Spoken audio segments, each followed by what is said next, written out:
네, 안녕하십니까. 네, 반갑습니다. 자, 오늘 우리가 이제, 계약의 효력 할 차례죠. 그 요약집 만에 아니, 문제집은 243이고, 자, 요약집 잠깐 하고 하겠습니다. 계약의 효력이 이제, 요약집이 조금 이제, 수험생 같아요, 어때?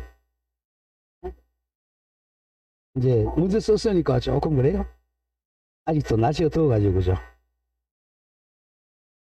자, 몇 페이지 보시냐면 147쪽이요. 요약집. 147페이지 보면, 일단 거기 동시행항변권, 우리 교재는 동시행항변권이 먼저 나오는데, 여기 문제는 이음보다이 먼저 나오니까, 자, 우리 요약집 순서대로 가겠습니다. 일단, 자, 계약의 효력.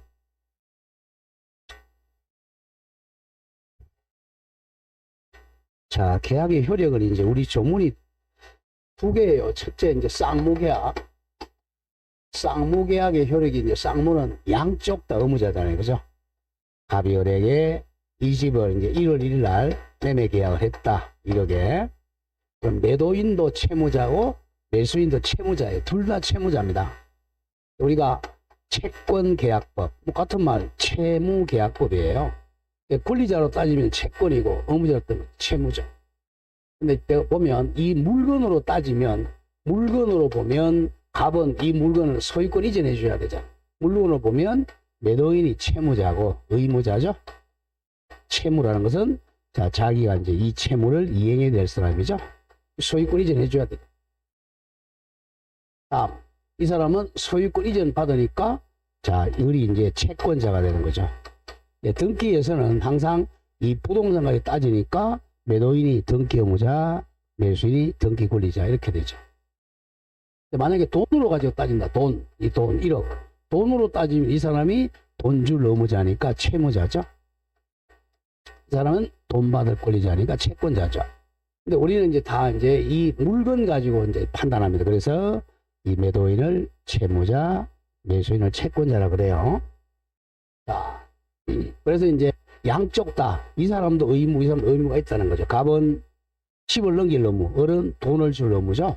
양쪽 다 의무가 있으니까 한 개의 계약으로 양쪽 다 의무가 있으니까 쌍무계약이라 그래요. 그죠? 쌍둥이라는 거죠. 양쪽 다 채무를 부담한다. 쌍무계약이라 그래요. 그럼 둘 다 이제 채무자니까 자, 한 개의 계약으로 양쪽 다 채무자니까 서로 공평해야 되잖아요. 공평해야 되니까 자, 만약에 계약을 2월 1일 날 이행하기로 했다 그러면 동시에 이행해야 되겠죠. 동시이행 관계. 동시이행 관계. 이거는 이제 권리로 따지면 동시행 항변권이라 그래요. 동시에 이행하자는 항변. 그 다음 두 번째는 이제 자, 2월 1일 날 동시에 갑은 소유권 넘기고 을은 돈 줘야 되는데 이 중간에 2월 1일 되기 전에 한 1월 10일 날 자, 갑의 잘못 없이 또 을도 잘못 없어. 둘 다 잘못 없이 이 집이 이제 멸실되는 거죠. 멸실이 후발적 불능이죠. 그럼 이 건물이 멸실됐을 때 누가 손해를 감수할 거냐. 이걸 불이익이라 그래. 누가 위험을 감수할 거냐. 자, 말이 어렵죠. 위험이라는 게. 자, 위험은 왜 위험이라고 번역하느냐면 자, 우리가 손해보는 걸 손해란 말도 있고요. 손실이란 말이 있습니다. 손해하고 손실은 다른 데 쓰니까 이걸 이제 위험이라고 번역한 거예요. 손해는 잘못했을 때 손해입니다. 잘못. 근데 이제 채무불이행이나 불법행위. 자, 불법행위는 자, 요거는 이제 잘못한 거죠. 고의나 과실. 또 고의나 과실이 있을 때 손해를 배상하는 거죠. 이건 잘못했을 때 하는 거예요. 이건 잘못이 없잖아. 갑도 잘못 없고 을도 잘못 없이 그냥 태풍으로 집이 떠내려가 버렸어. 그랬을 때 이 집값을 받을 거냐 못 받을 거냐. 이게 위험부담이에요. 그 다음 손실은 국가의 적법한 행위로 자, 손해를 봤을 때 손실보상이라 그래. 이게 토지수용 같은 거죠. 토지수용으로 손실보상, 이게 정당한 보상이죠. 자, 그럼 이때 손해배상 우리가 자, 우리가 이제 이행이익 배상을 청구합니다. 이행이익 배상. 이 손실배상은 이제 우리 헌법에 의해서 정당한 보상이죠. 이게 이제 완전 보상이 되는 거예요. 이렇게 이제 구별되는, 이거는 이제, 자, 잘못이 없으니까 위험이라고 번역한 거야. 위험을 누가 부담할 거냐. 자, 우리 민법은 채무자 위험 부담주의죠. 원칙적으로 채무자가 위험을 부담한다. 즉, 매도인 갑이 위험을 부담한다는 거예요. 이 두 가지입니다. 그 다음에 이제 세 번째가 이제, 자, 제3자를 위한 계약. 이렇게 돼 있어요. 계약 효력에. 제3자. 그럼 여기서 이제 요 세 개 중에 두 문제는 꼭 나와요. 자, 그리고 남은 게, 자, 계약이 이제 효력이 발생했다가 나중에 계약 해제하고 계약 해지 문제죠. 자, 매매하고 교환은 해제, 임대차는 해지. 요게 계약을 소멸시키는 거죠. 이렇게 해서 한 네 문제가 나와요. 자, 그러면 동시행항변권 한번 보죠. 같은 말이 채무 이행 거절권. 요거는 쌍무계약입니다. 쌍무계약에서 동시행항변권, 쌍무계약에서 위험부담입니다. 자, 동시행항변권은 보시죠. 자, 갑이월과 1월 1일 날 이 집에 1억에 매매 계약하고, 그리고 이행을 2월 1일, 자, 먼저 계약을 이렇게 했다고 하죠. 보통 보면 우리가 이제 을이 갑에게 대개 이제 계약금 지급하죠. 계약금 한 10%. 법에는 몇 프로 주라는 거 없어요. 관례상 10% 주고 있어요. 여기는 보통 이제 1,000만 원 지급한다는 거죠. 여기서 조심해야 돼. 계약금은 이 매매 대금으로 지급하는 게 아니야. 9억 중에 1,000만 원 주는 게 아니에요. 이거는 계약을 해지할 돈으로 해약금으로 지급해. 이걸 뭐 항상 기억해야 돼. 계약을 해지한 돈으로 추정이 됩니다. 그리고 이제 우리가 이제 중도금 지급하죠. 중도금 5천. 그리고 이제 나중에 잔대금을 지급합니다. 잔대금. 이 잔대금 여러분 4천을 생각하면 안 돼요. 5천을 지급하게 됩니다. 왜? 이 계약금 1,000만 원은 매매대금이 아니라 계약을 해지하려고 준 돈이기 때문에 여기서 1억을 다 지급해야 돼. 이 잔대금 5천과 그다음 갑이 소유권 이전 등기. 요게 동시이행. 우리 이제 관리 다 이거죠. 그게 이제 동시이행입니다. 그럼 이렇게 이제 5천만 원 받고 소유권 이전하니까 이 사람은 이제 자, 요 돈 다 받았는데 계약금 요게 1,000만 원 요게 이제 부당이 되죠. 뭐 계약금은 돌려줘야 된단 말이에요. 계약금을 부당이로 돌려줘야 돼. 부당이 되니까 이런 받은 날부터 저 이자 과세해서 돌려줘야 돼. 근데 우리 이제 실무상 어떻게 됐냐면 이 계약금도 돈이고 잔금도 돈이니까 둘이 상계 처리하는 거죠. 야, 이거 1,000만 원 이거 매매대금을 퉁치자 그래서 이걸 4천만 원으로 되게 이제 실무상 받고 있습니다. 이렇게 된 과정이에요. 만약에 계약금은 반드시 돈이 아니었대. 계약금을 쌀로 받았다. 우리 쌀 한 가만이 20만 원이라고 하죠. 그러면 쌀 50가마로 받았어요. 자, 계약금은 금전이 아니라 이 물건도 가능합니다. 쌀 50가마를 받았습니다. 자, 그럼 나중에 이제 잔금 4천만 원하고 쌀, 이렇게 되면 이런 쌀하고 돈은 상계 처리가 안 돼요. 퉁치질 못하고 반드시 5천만 원 지급하고 쌀은 돌려줘야 됩니다. 이게 이제 포인트입니다. 그러면 대개 우리가 잔금 지급하고 소유권이 동시이행관계약. 이걸 이제 4월 1일 했다고 하죠. 근데 4월 1일 됐는데 갑은 소유권 이전을 해주려고 그러는데 자, 그리고 을은 대금 지급하고 동시행이란 말이에요. 동시행 안 할 때는 자, 예컨대 갑이 소유권 이전 등기 소리 안 가져가고 잔금 달라 그랬을 때는 이 사람이 무슨 소리냐? 동시에 이행하자고 항변은 말로써 변이 이제 변사익입니다. 변. 자, 변호사 있죠. 말로써 주장하는 권리를 항변권이라 그래요. 동시행 항변. 같은 말은 이행 거절이라는 거죠. 이행을 거절하는 권리입니다. 자, 너가 등기 서류 가져올 때까지 잔금 못 주겠다라고 이행 거절하는 권리. 여기 이제 동시행 항변권입니다. 그럼 동시행 항변권을 가지면 권리를 가지니까 원래 4월 1일이 을이 이제 잔금 줄 의무란 말이야. 그럼 만약에 동시행 항변권이 없는데 안 줬다. 4월 2일 되면 이행지체가 된단 말이야. 이행지체니까 손해배상 해줘야 돼. 지연배상을. 그런데 동시행 항변권 요거는 정당한 권리니까 이걸 가지고 있으면 이행지체가 성립 안 하는 거죠. 4월, 5월, 6월, 7월, 8월 가도 지체가 성립 안 한다. 이게 정당한 권리가 있으니까 그래서 반이 나와요. 자, 그럼 요건을 가야 되는데 요건이 첫째, 동시행 항변권은 상대방의 채무는 이행기에 있어야죠. 이행기에 있으면서 이 사람이 이행을 안 해야죠. 즉 이행 제공 안 해야 돼요. 이행 제공하지 않고 자기 권리만 행사해야죠. 자기 것만 권리 행사했을 때 상대방이 바로 동시행항변권 이행 거절권 행사합니다. 자, 거기 536조 보죠. 저희랑 쌍무계약이 편무는 동시행항변권이 없어요. 쌍무계약의 당사자 일방은 상대방이 그 채무이행을 제공할 때까지입니다. 채무이행을 제공할 때까지 등기 서류 가져올 때까지 자기 채무이행을 정당하게 거절할 수 있다. 그러나 상대방의 채무가 변제기에 있지 아니한 때는 그러하지 아니하다. 상대방의 채무는 어디 있어야 돼? 변제기 같은 말 이행기에 있어야 한다. 자, 이 항은 예외적으로 이걸 불안의 항변권이라 그래요.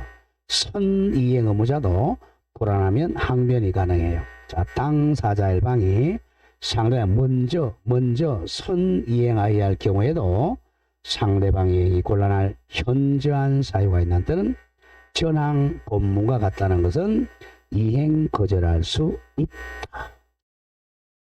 자, 의의는 동시행항변권은 쌍무 계약에서 당사자 일방이 상대방이 채무이행 제공할 때까지 자기 채무이행을 거절할 수 있는 권리입니다.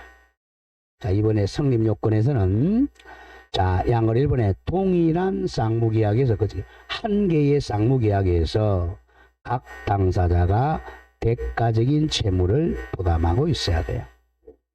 자, 동그라미 2번 자주 나옵니다. 동그라미 2번 채권 양도는 채권자가 바뀌는 거죠. 채무인수는 채무자가 바뀌죠. 상속은 둘 다 바뀌죠. 채권 양도, 채무인수, 상속 등이 있으면 항변권은 계속 존속합니다. 자, 그러나 경계계약은 동일성을 상실하므로 항변권이 소멸해요. 자주 나옵니다. 채권 양도, 채무인수, 상속은 항변권이 존속하지만 경계가 나오면 항변권이 소멸합니다. 자, 다음 장 넘깁니다. 3번이 가장 많이 나왔던 거. 본래 채무 내용이 손해배상 채무로 변하는 경우는 항변권이 존속합니다. 항변권은 자, 내용이 동일하면 항변권이 그대로 존속합니다.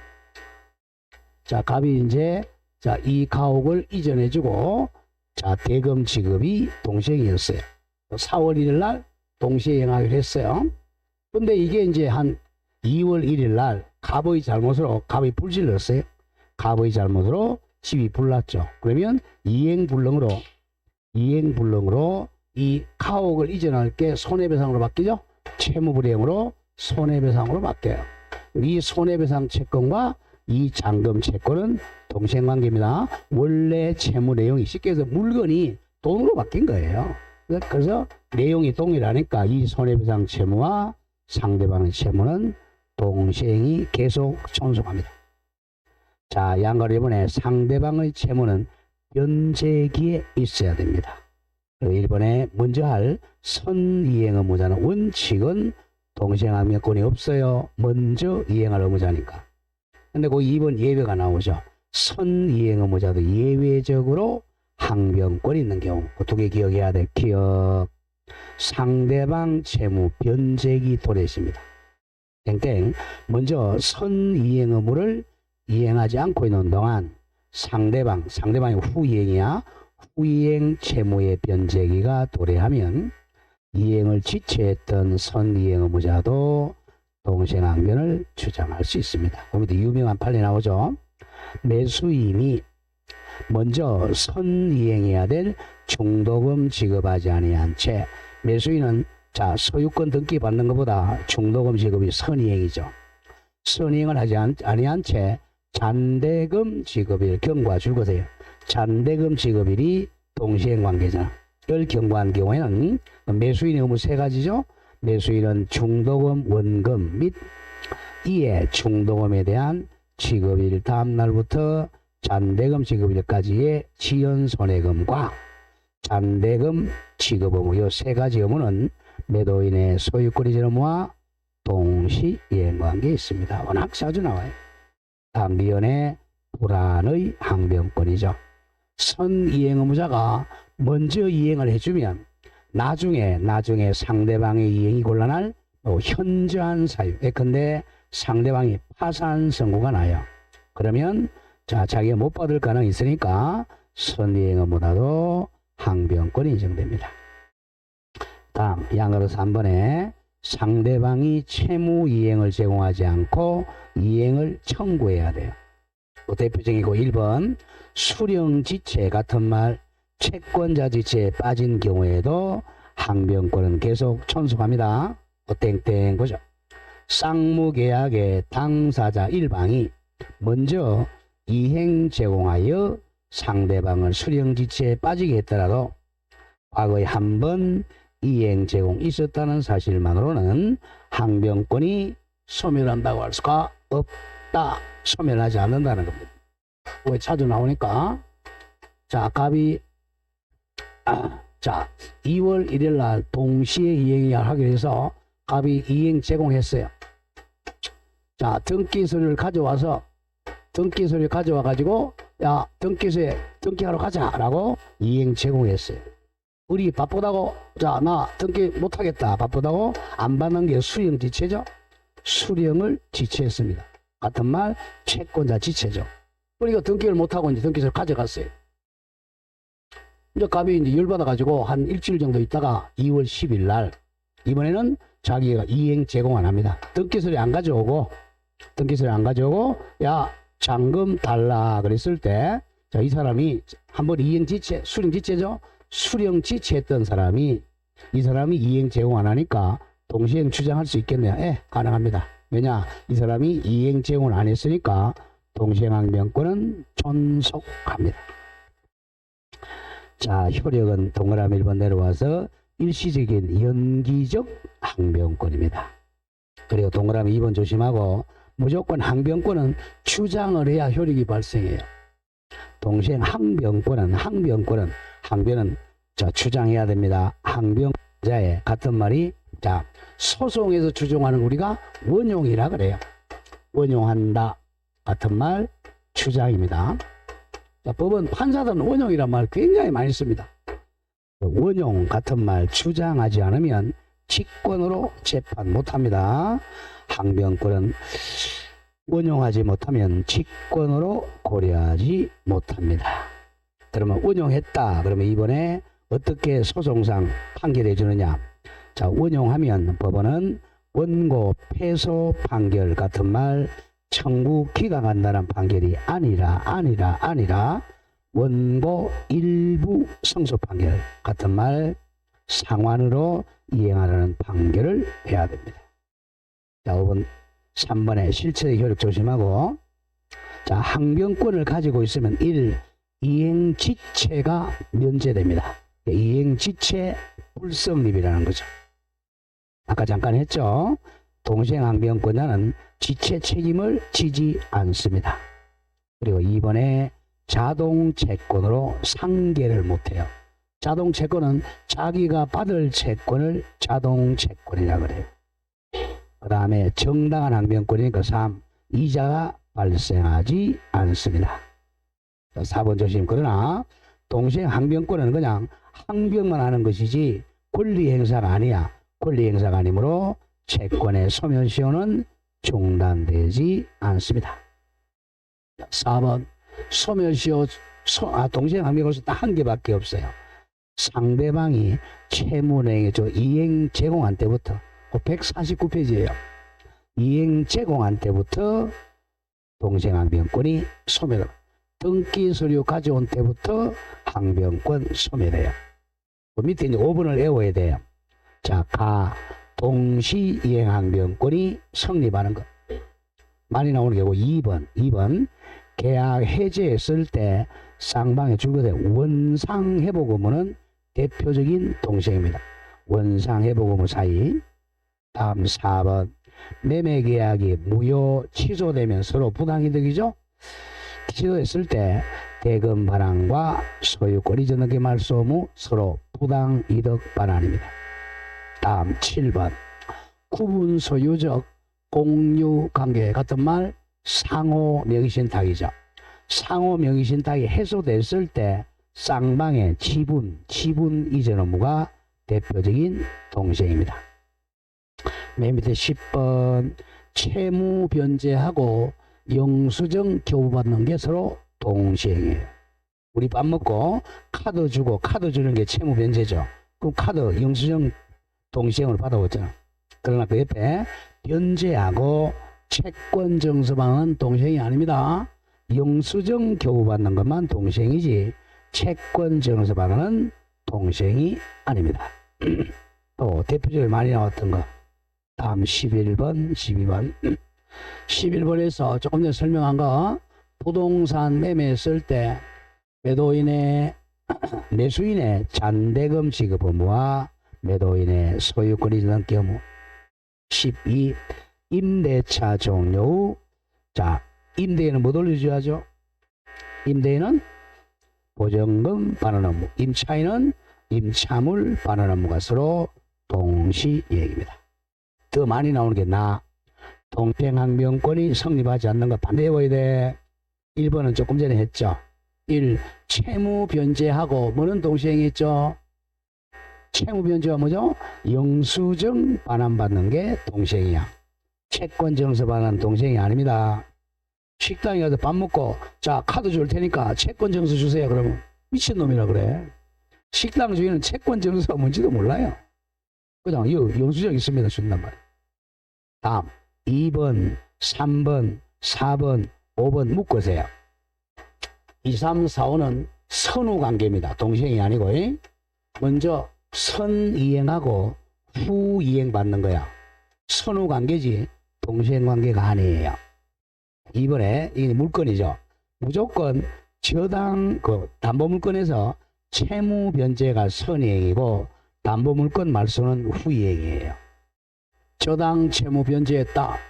그러면 저당권은 당연히 부정성으로 무효니까 말소는 나중에 하면 돼요. 안 해도 됩니다.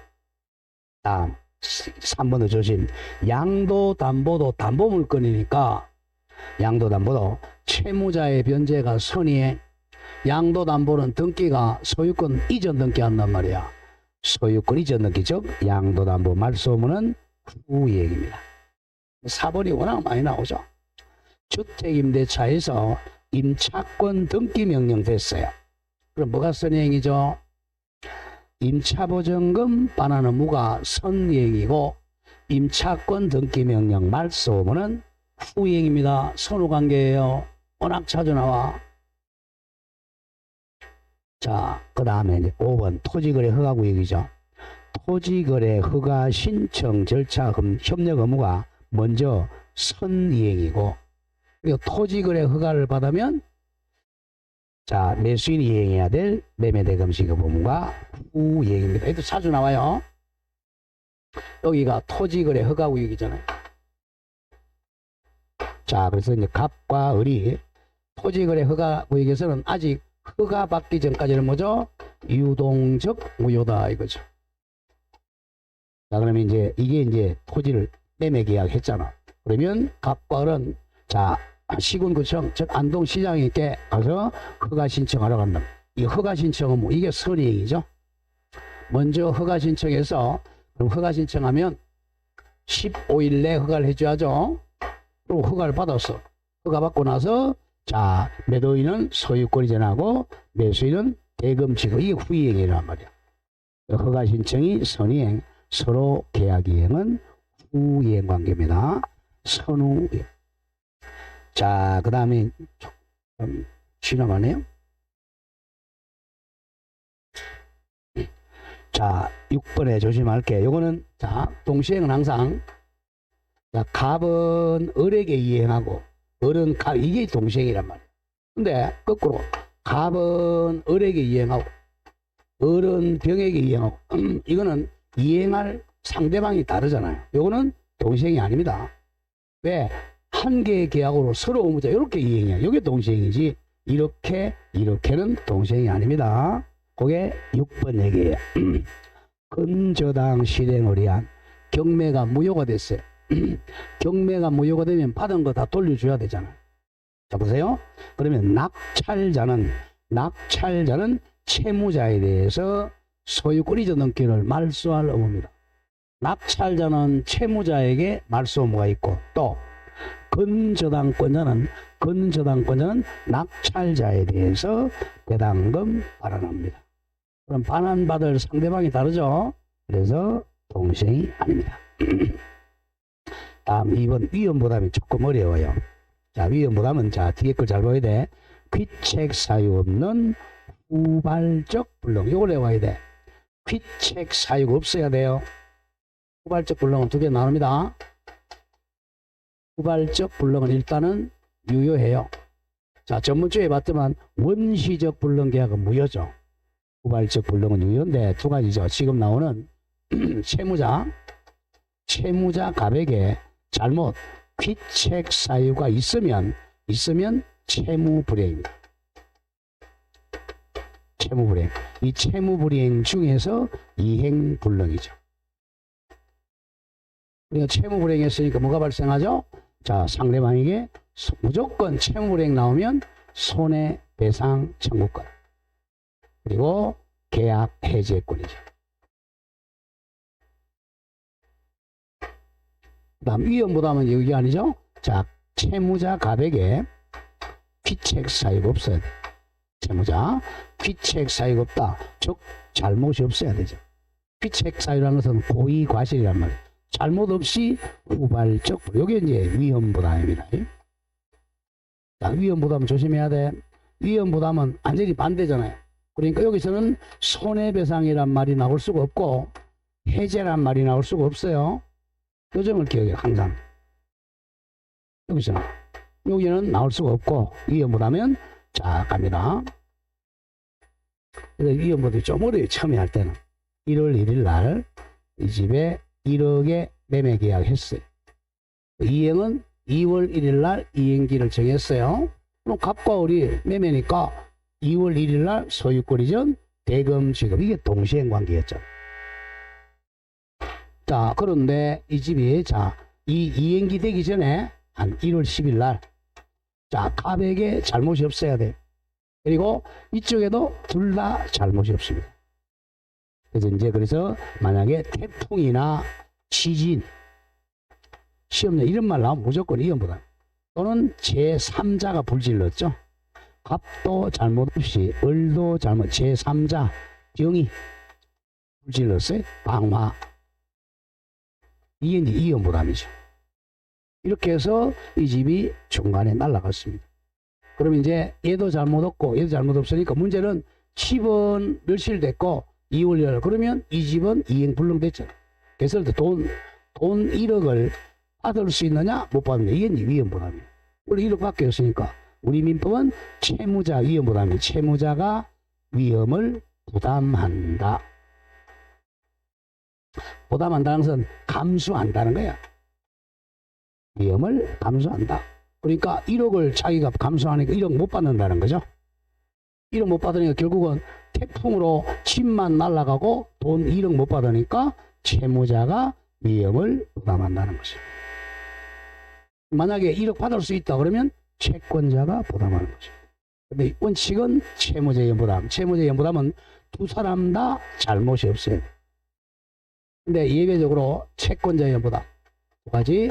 요 채권자 얘가 잘못했을 때는 얘가 이제 위험을 부담을.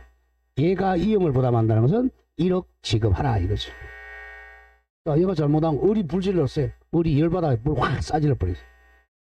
을의 귀책 사유로 불능, 후발적 불능이 된 거죠. 얘가 불질렀으니까 누가 잘못했으니까 돈 1억 지급하라는 거죠. 자, 두 번째는 우리 수령 지체 중이야.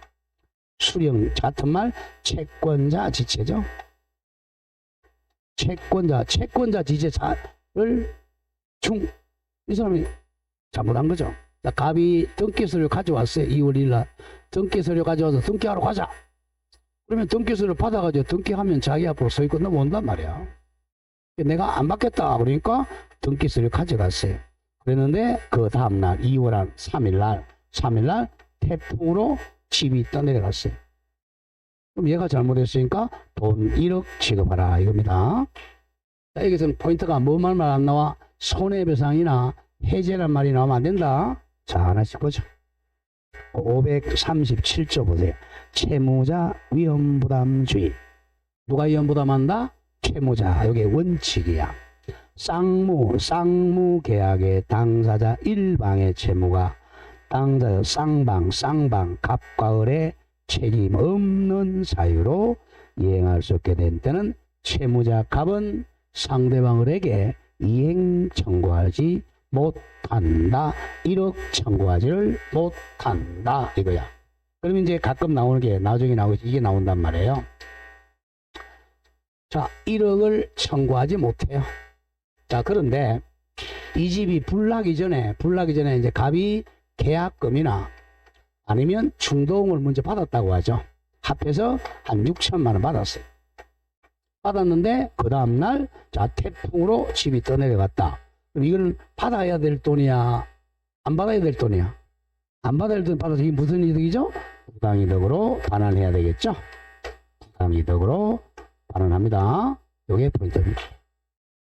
부당이득 반환해준다. 그 다음에 예외 538 예외적 채권자 위험부담입니다. 두 가지죠. 채권자가 잘못한 거 1항 쌍무계약의 당사자 일방의 채무가 채권자 을의 책임 있는 사유. 채권자가 잘못해서 채권자가 불질렀다. 경우에는 채무자 갑은 상대방 을에게 1억 이행 청구할 수가 있다.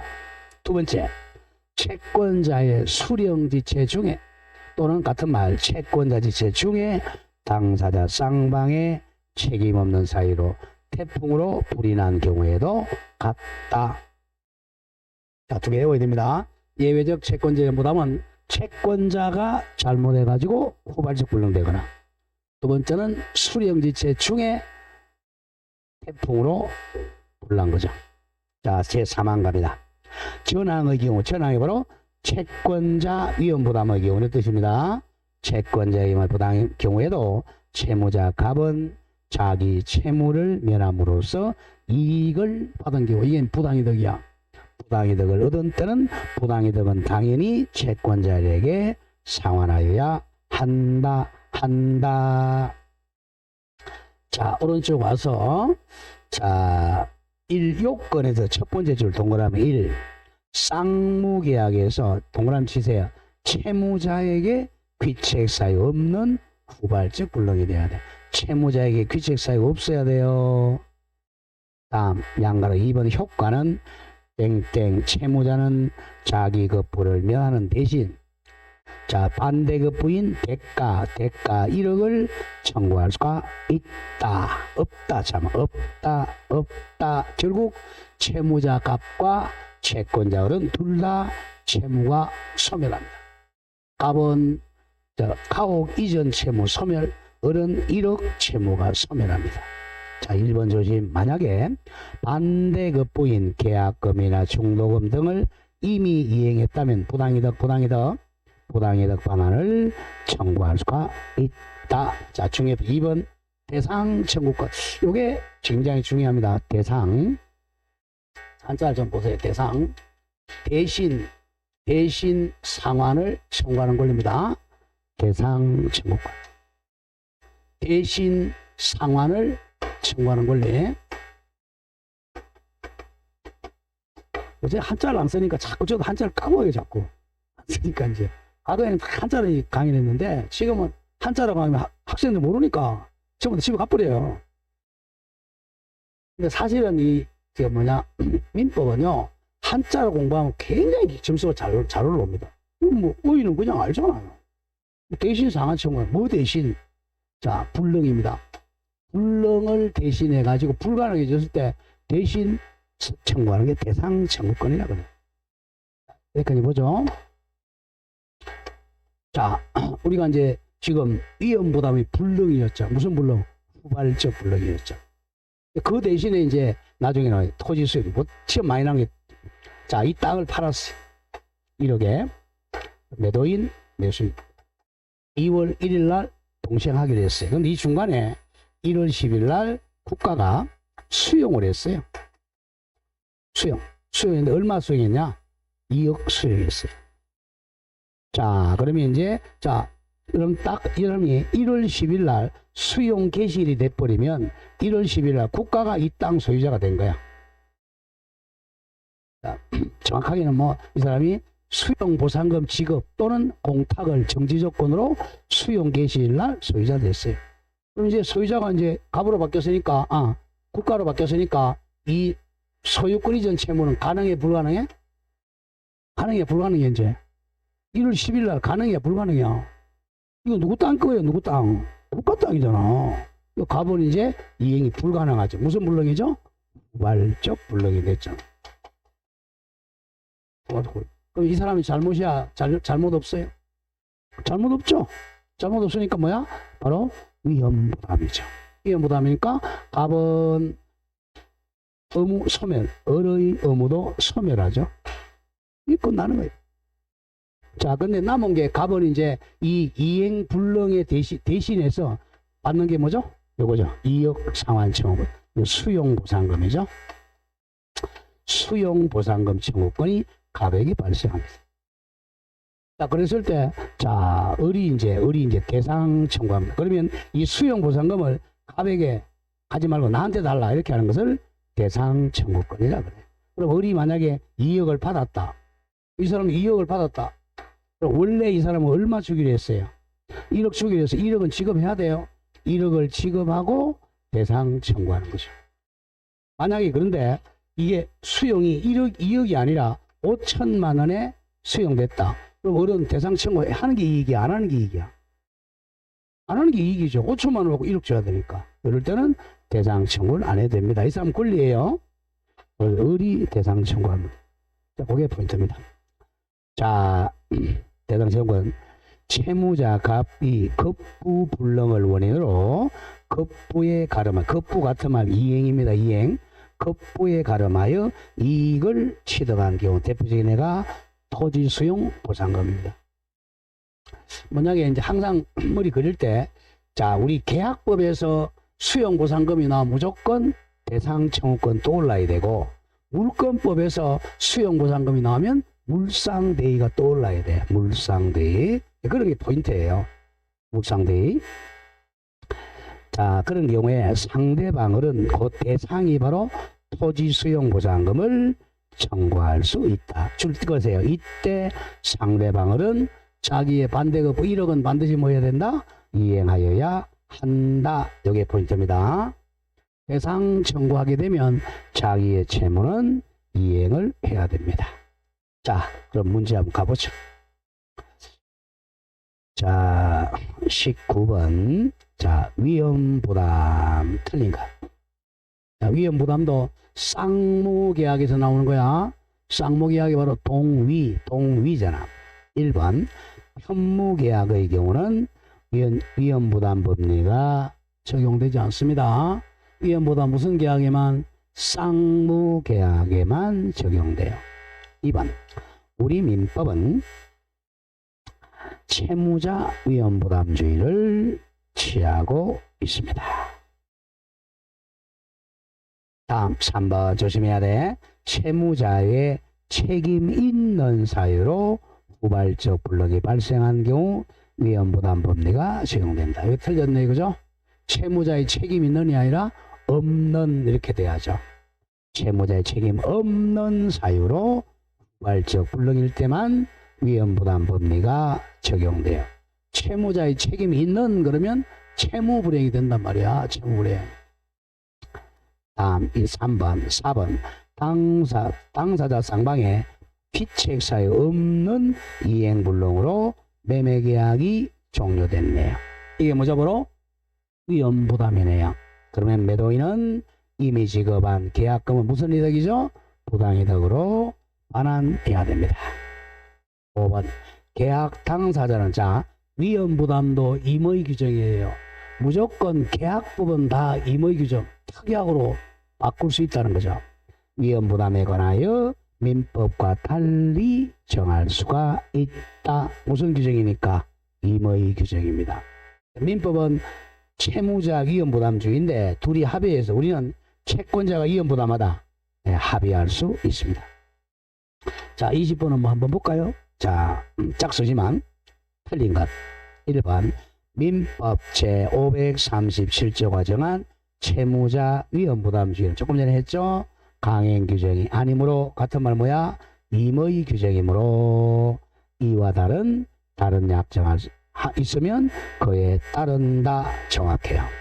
2번 쌍무계약에서 당사자 쌍방에 귀책사유 없이 귀책사유 없죠? 그럼 위험부담이네요. 채무자가 이행불능된 경우 이미 이행한 것뿐은 법률상 원인 없는 급여가 되어 무슨 이득? 부당이득 법리에 따라 반환 청구할 수가 있다. 자, 여기 조심할게. 자, 여기 이제 계약금이나 중도금을 받았는데 후발적 불능이 됐어요. 그럼 이건 부당이득이야. 그럼 갑으로 봐서는 부당이득 반환 의무가 발생한다. 이렇게 되는 거고, 을로 봐서는 부당이득 반환 청구권이 발생한다. 같은 말이에요. 이쪽에서는 권리지만 이쪽에서는 뭐야? 의무란 말이야. 똑같은 얘기야. 부당이득 반환 의무가 발생한다. 이쪽에서는 부당이득 반환 청구권이 발생한다. 그래서 항상 이제 채권법 할 때는 채권 채무는 연결되어 있다는 걸 기억해야 돼. 3번 쌍무계약 당사자 일방의 채무가 채권자의 책임 있는 사유로 이행할 수 없게 된 때는 이건 누가 잘못한 거죠? 채권자가 잘못했죠? 채권자 위험부담이네요. 채무자는 상대방 이행 1억 청구할 수가 있다. 4번 쌍무계약 당사자 일방의 채무가 당사자 쌍방의 책임 없는 사유로 이행할 수 없게 된 때는 채무자 위험부담이네. 채무자는 상대방 이행 청구하지를 못한다. 자, 그 다음 5번 답이네요. 쌍무계약의 당사자 일방의 채무가 쌍방의 책임이 없는 사유로 이행할 수 없게 된 때는 누구 위험부담이죠? 채무자죠? 채무자는 이행을 청구하지를 못한다. 여기까지는 맞아.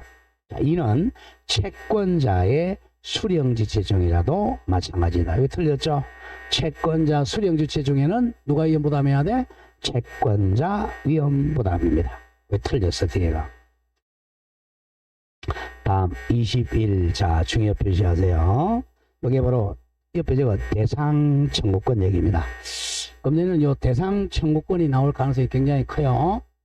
자, 이행 불능에 가름해서 대신 청구합니다.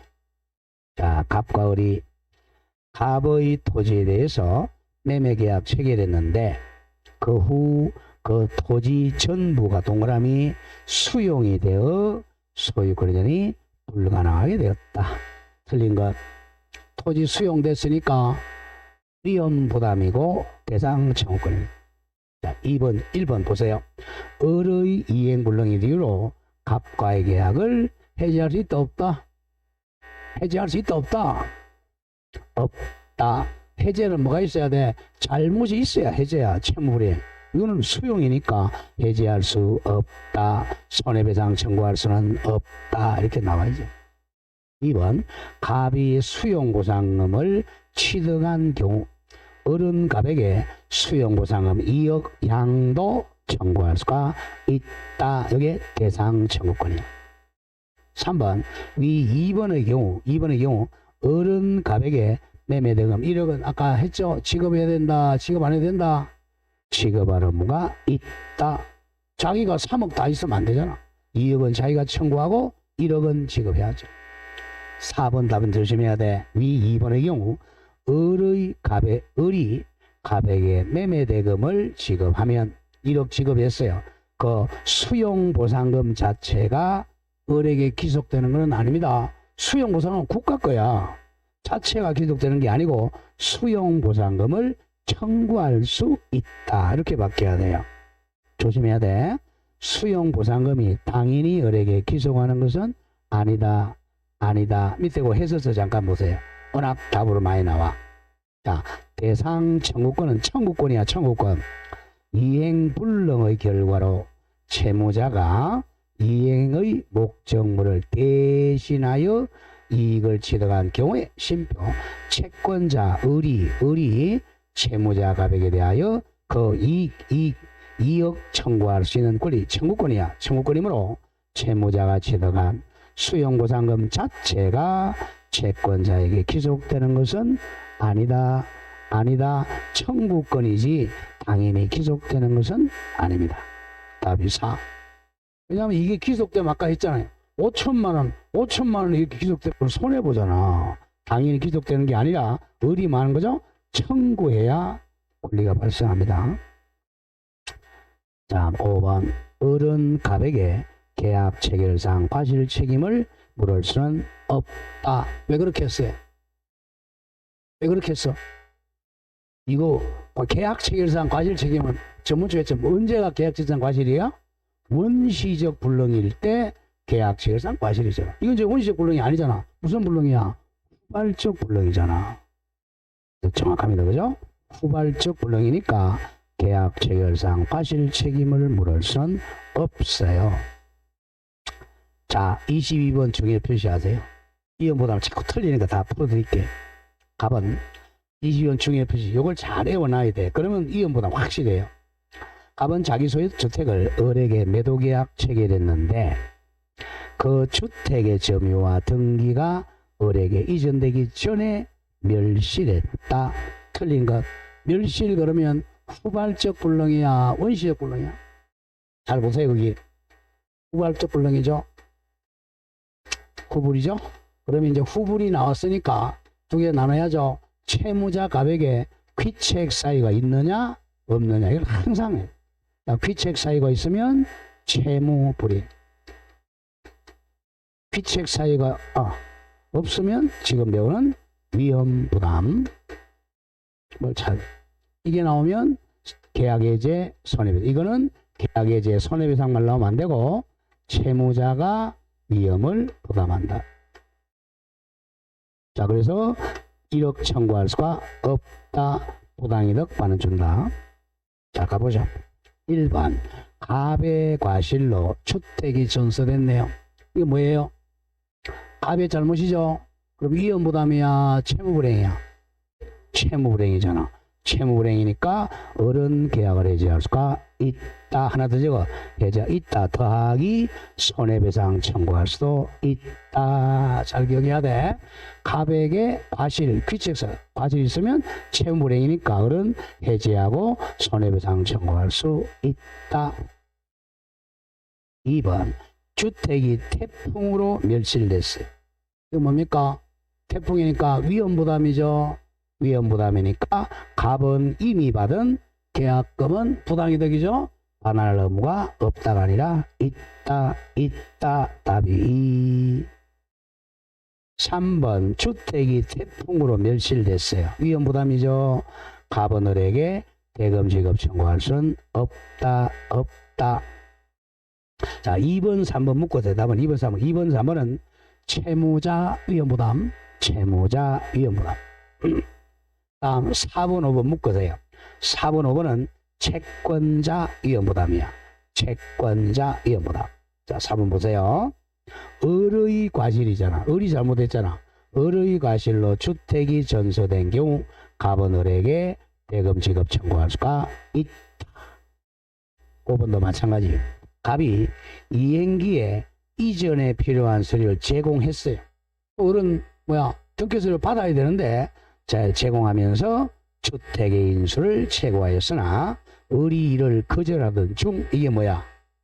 수령지체죠?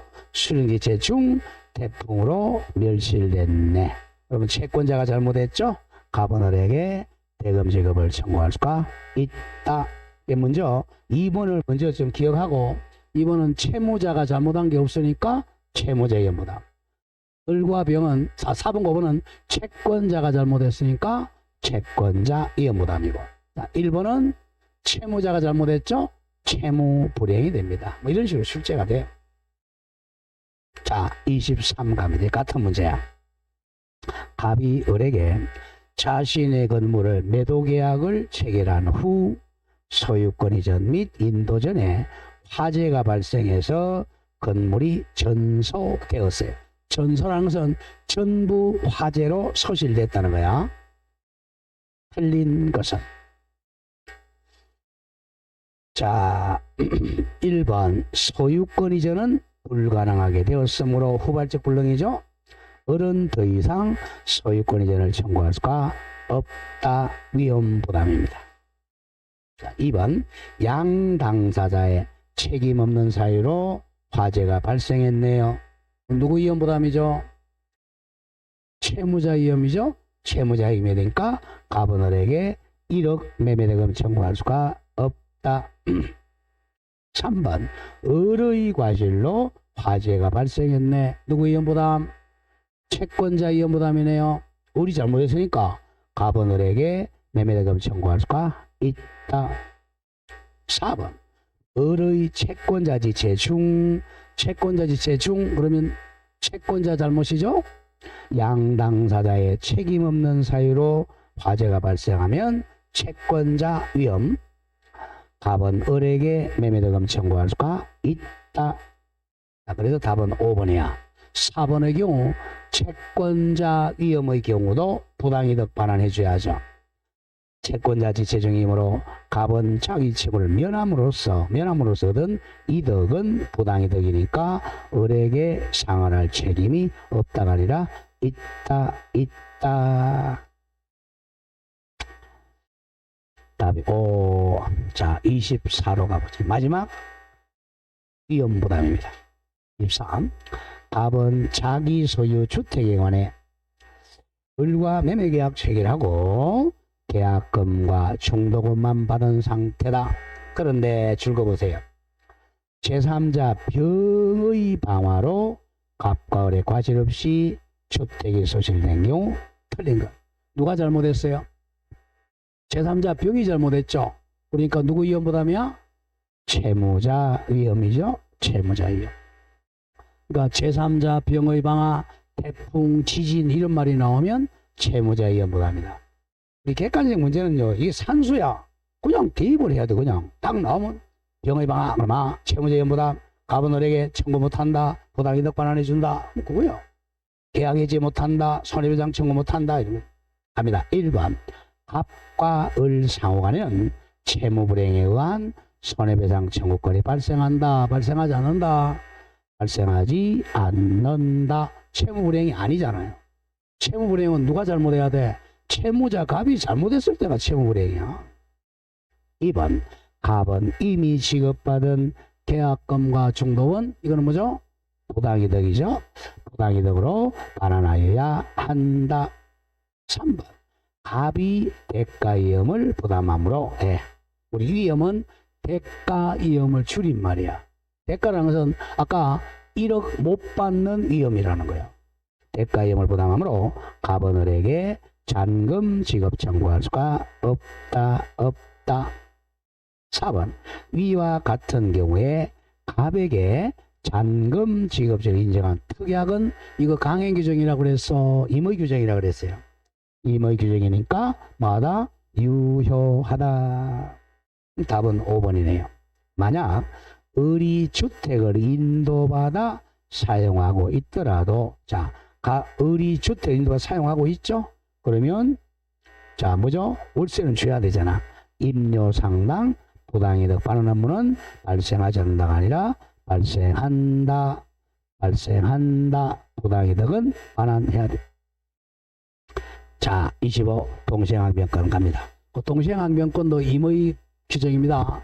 무조건 계약법 공부할 때는 임의 규정이다. 그래서 이 규정보다 뭐가 더 우선한다? 특약이 더 우선합니다. 항상 이게 계약법 공부할 때는. 여러분들이 이제 계약서를 잘 써야 돼. 민법을 알아야 계약서를 잘 쓰지. 계약서는 자기한테 유리하도록 써야 돼? 상대방한테 유리하게 써야 돼? 에? 자기한테 유리하게 써야 돼. 자기한테 유리한데 불리한지를 또 알아야지. 민법을 알아야 민법하고 반대로 생각하면 돼. 그럼 유리한 거예요. 민법은 좀 공평하게 해놨거든. 해놨으니까 이제 그 반대로 쓰면 자기한테 유리한. 자, 바보같이 거꾸로 쓰지 말고. 거꾸로 쓰면 안 됩니다. 자, 우리 세금 누가 내는 거, 양도소득세 누가 내죠? 그죠? 양도인 내야 되죠? 갑이. 근데 여기 특이하게다가 계약 쓰면서 양도소득세는 매수인이 부담하기로 한다. 매수인이 부담하는 거예요. 이게 특이하게요. 자, 25 갑니다. 동시행관계 틀린 것. 1번 당사자 쌍방이 줄것이에요. 각각 별개의 약정. 동시행항변권은 항상 같은 계약이야. 이 A 계약 여기서 갑의 채무와 을의 채무가 동시행이에요. 그래서 서로 공평하잖아. 근데 자, 갑의 채무는 A 계약에서 발생했고 을의 채무는 B 계약. 이 계약이 다르잖아. 이거는 동시행이 있을 수가 없죠. 그게 이제 1번 얘기입니다.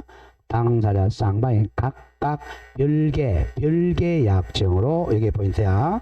상대방에 대하여 채무를 지게 되는 경우는 특별한 사정이 없다면. 왜 계약은 특별한 사정이 없다면 많이 나오냐면, 뭐죠? 특약이 없다면 이거야. 이게 임의 규정이니까 특약이 없다면 동시행항변권이 생긴다고 볼 수가 없다. 왜? 계약이 각각 다르니까. 자, 2번. 아까는 우리 풀었던 거 2번. 외웠던 거. 근저당 실행을 위한 경매가 무효가 됐어. 경매가 무효가 되면 이제 부당이득으로 반환해 주죠. 자, 그런데 낙찰자의 채무자에 대한 소유권 넘기 말소해 줄 의무. 낙찰자는 채무자에게 말소해 줄 의무입니다. 그런데 근저당권자의 낙찰자에 대한 배당금 반환 의무. 이거는 이행 상대방이 같아 달라? 다르잖아. 서로 다르잖아. 다르니까 동시행이 아니죠. 동시행관계가 아니다. 답이 자주 나온단 말이에요. 자, 3번. 그래서 조금 전에 했던 거예요. 제가 부동산 매매 계약에서 자, 매수인이 부가세를 부담하기로 약정했는 약정이 우선해. 그러면 동시행이네요. 특약이 없는 한 부가세를 포함한 매매대금 전부와 소유권 이전 의무가 특약이니까 동시행관계에 있다. 4번. 구분소유적 공유관계를 해소하는 경우. 구분소유적 공유가 뭐라 그랬죠? 상호 명의신탁. 상호 명의신탁 해소할 때 공유 지분권자 상호 간의 지분 이전 의무도 동시행이죠? 지분 이전 의무도 동시이행관계입니다. 5. 매매계약이 해제됐을 때 쌍방의 원상회 부분은 당연히 동시이행관계입니다. 자, 26. 자, 아까 외웠던 겁니다. 오른쪽 26. 다음 중 동시행관계가 아닌 것 모두 골라봐라. 외워야 돼. 자, 기억. 임차권 등기 명령 나오면 벌써 떠올라야 돼. 이거 동시행이야, 동시행 아니야? 아니죠, 그죠? 임차권 등기 명령에 등기된 임차권 등기 말소 의무와 보증금 반환 의무. 이거는 선후관계라고 그랬잖아. 뭐가 선이행이죠? 돈 주는 거예요? 보증금 반환이 선이행이고, 보증금 다 받았으니까 이제 임차권 말소는 후이행입니다. 선후야. 다음 미음 내려옵니다. 미음. 피담보 채무. 무조건 피담보 채무가 나오면 선이행이라는 걸 기억해야 돼요. 피담보 채무 변제 의무가 선이행. 그리고 뒤에 담보물건인 담보 목적인 가등기 말소 의무도 후이행입니다. 무조건 피담보 채무 변제 선이행, 등기 말소는 후이행입니다. 답이 5번이 되겠고, 나머지는 동시행이에요. 리얼 했고, 조금 전에 티귿. 임대차 보증금 반환 채무와 임차물 반환 채무 동시행이고, 니은 가등기 담보에서 채권자의 청산금 지급 의무와 채무자의 목적 부동산에 대한 본등기 및 인도부도 동시이행입니다. 요약 지금 다 있어요. 자, 27 갑니다. 27번 동시행항변권 틀린 것. 1번 쌍무계약 당사자 일방이 채권이 줄거세요. 채권 뭐가 나왔죠? 양도. 그 두 개 더 적어도 채권 양도, 채무인수, 상속. 이건 기억해야 돼. 채권 양도나 채무인수나 상속의 경우는 동시행이 계속 존속합니다. 이런 뜻이에요. 자, 채권 양도. 가별과 이 집을 1억에 매매 계약했어. 그러면 소유권 이전 업무하고 1억 잠금지급 이게 있으로 동시 이행관계였어. 자, 근데 갑이 이 1억의 채권을 양도하게 됩니다. 갑이 내가 을한테 이 1억 받을 돈이 있는데 이거 내가 채권 그런 둘이 얘는 양도인이 빠져나가고 양수인이 그러면 요 채권이 그대로 이전한단 말이야. 그럼 이 채무와 이 채무는 동시행관계입니다. 채권 사람만 맡길 뿐이지 이 1억 채권하고 소유권은 동시행 채권 양도. 채무인수는 반대로 이 을의 채무를 병이 인수를 받아요. 채무인수. 그러면 을이 병이 갑한테 지급해야죠. 이 채무하고 이 채무가 동시 채권 양도는 채권자가 교체되는 거고 채무인수는 채무자가 교체. 이 사람 사망이다. 상속은 상속인이 이렇게 있어. 얘가 죽었다. 그래서 자, 채권 양도는 채권자가 바뀌는 거고 채무인수는 채무자가 바뀌는 거고 상속은 둘 다 바뀌는 겁니다. 이건 동시행입니다. 그러나 경계는 동시행이 아니라고 그랬죠. 경계는 고친다는 겁니다. 이게. 다시 계획한다. 경계가 있으면 이 채권 채무가 완전히 소멸해버려요. 그래서 동시행항변권이 소멸합니다. 기억해야 돼. 1번. 다음 2번. 또 중요 표시. 동시행관계에는 쌍방채무 중 줄거세요.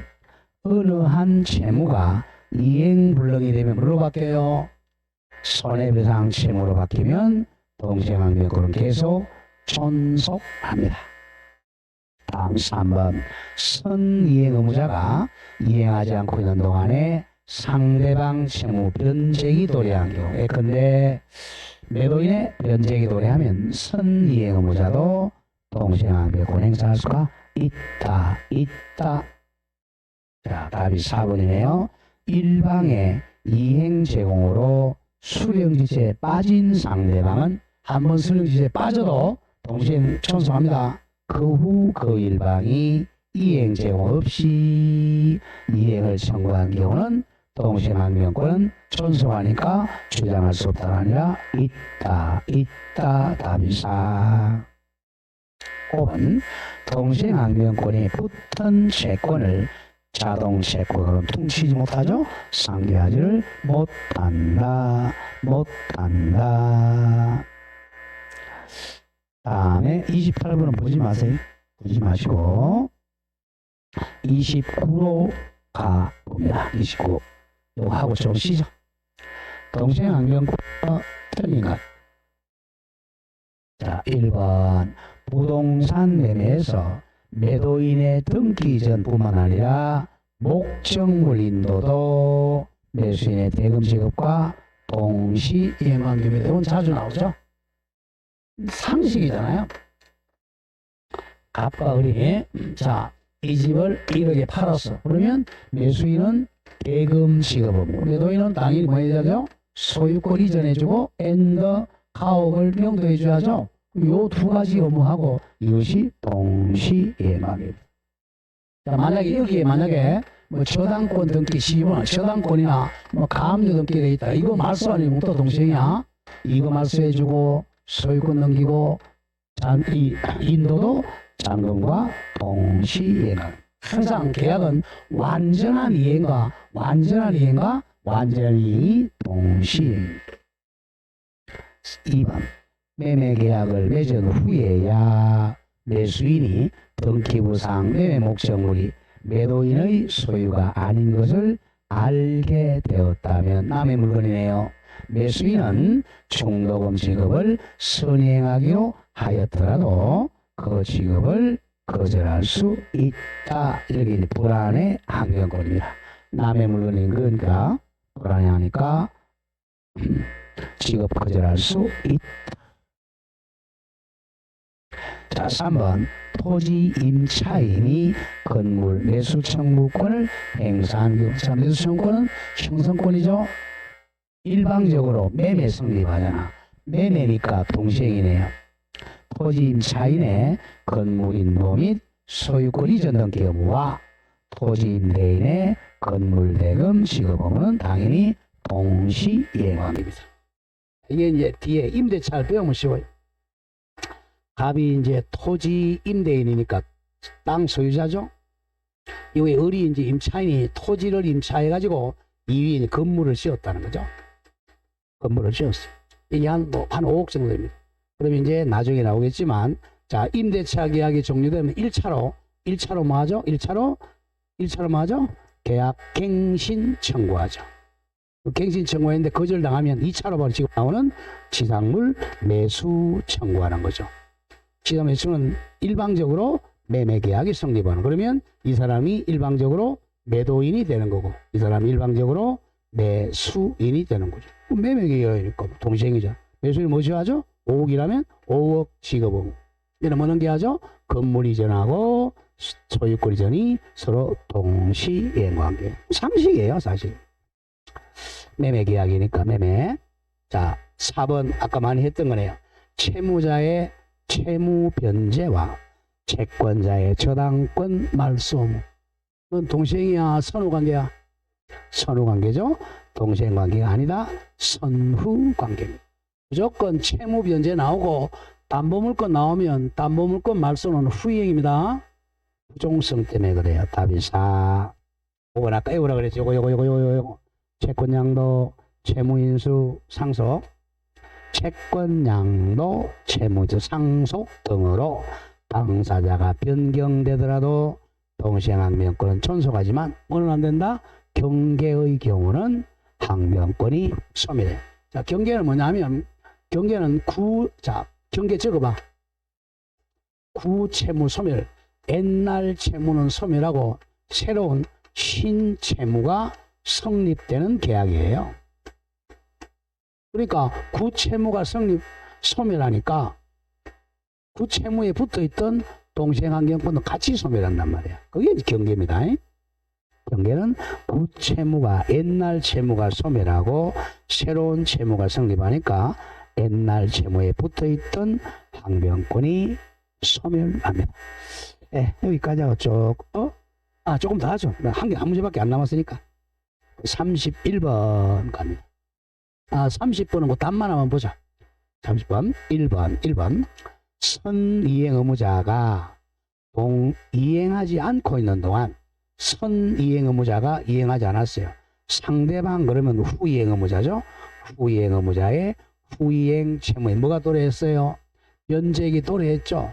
변제액이 도래 그러면 동시행입니다. 선이행 의무자도 동시행항변권 주장할 수가 있다. 요게 바로 잔대금, 중도금 지체자 얘기야. 1번. 자, 밑에 이제 정답풀이 보세요. 1번. 예컨대가 아니라 시험에 엄청 잘 나오건데, 선이행해야 될 중도금 지급을 하지 아니한 채 선이행 지체죠. 잔대금 지급일 경과, 잔대금 지급일 경과 이퀄 뭐죠? 이행기죠. 이행기 경과하면 매수인의 중도금과 그 지연 재금과 잔대금 지급 의무는 상대방의 매도인의 소유권 의무와 동시 이행 관계에 있다. 가로 열고 유명한 판례입니다. 자, 31번 갑니다. 동시행항변권 틀린 것. 자, 1번. 조금 전에 했던 중도금 얘기입니다. 매수인이 자신에게 선이행 의무 있는 중도금을 지급하지 않고 있던 중 매도인은 후이행 의무자죠. 매도인이 채무이행을 제공하지 않은 상태에서 줄긋해요. 잔대금 지급길 토가했죠. 무조건 잔대금 지급기일 토가 그러면 동생이에요. 자, 매수인은 조심해야죠. 잔대금 지급기일 후부터는 동생이니까 뭐가 성립 안 해? 이행지체가 성립 안 하죠. 그 후부터는 중도금 미지급에 대한 이행지체 책임 부담하지를 않는다. 항상 동시 이행이 성립한 이후부터는 지체 책임 부담하지 않습니다. 2번 쌍방의 채무 뭐야? 별개 계약에 의한 것은 원칙은 항변권 성립 안 해요. 그러나 임의 규정이니까 뭐 하면 성립할 수 있겠어? 특약하면 되겠죠. 이라도 특약에 의해 동시행항변권 발생시킬 수는 있다. 바로 임의 규정입니다. 자, 3번 매수인이 매도인을 상대로 매매 목적 부동산 중 일부에 대해서만 소유권 이전 등기 의무를 이행을 구하고 있더라도 등기는 일부죠. 그러나 잔금 다 줘야죠. 매도인은 매매 잔대금 전부에 대해서 동시행항변권 행사할 수 없다가 아니라 있다가 돼야죠. 있다. 답이 3. 잘 기억해야 됩니다. 4. 매도인의 아까 나왔던 토지거래허가 신청 절차 협력 의무 이거 동시행이야 선이행이야? 먼저 허가받아야 되잖아. 선이행과 매수인의 매매대금 지급 의무는 선후관계죠. 동시행관계가 아니다. 5번 동시행항변권이 있는 채무의 이행기가 도래한 경우 그 채무자는 동시행항변권은 이행 거절권이야. 거절권. 그 채무자는 반대 채무 이행 제공이 없는 한 동시행항변권을 행사하지 않더라도 당연히 무슨 책임 안 진다? 이행지체 책임지지 않는다. 정확합니다. 자, 이렇게 하고 조금 쉬었다가 우리 제3자 이해한 계약 갑니다. 네, 좀 쉬었다가.